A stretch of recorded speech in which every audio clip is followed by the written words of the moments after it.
I'm Bleu Hilburn. I'm a director at Crowley Logistics in the group that focuses on projects, emergency response, and government work.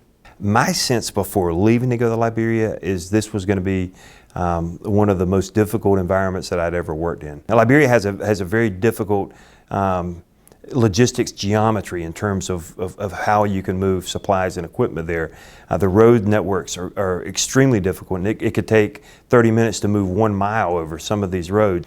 Well, the beach prior to the Ebola times was a weekend hotspot. It had little huts and kiosks, where people would come and spend time with their families. When we got there, we found it almost deserted.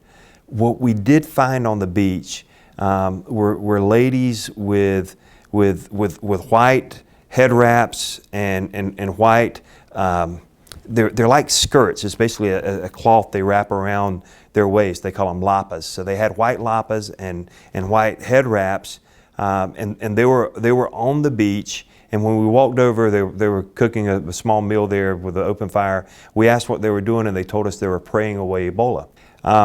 So they were praying away Ebola, and we walked on to the next kiosk, and there we found a similar group with an Ebola patient.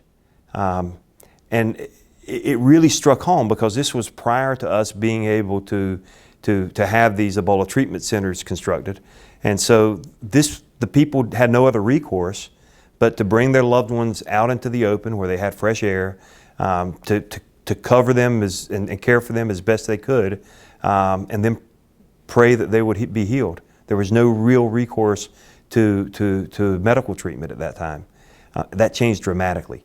And from the time that I first got there, towards the end of September to the time that I left and towards the end of October, it was just amazing the progress that I saw from having people lined up and actually seeing bodies in the streets to the entrances to the Ebola treatment centers were almost empty, or you would have a few family members outside having a Coke. It was just a dramatic difference. It was one of, wow, what are we going to do okay, we kind of have a plan to move forward here.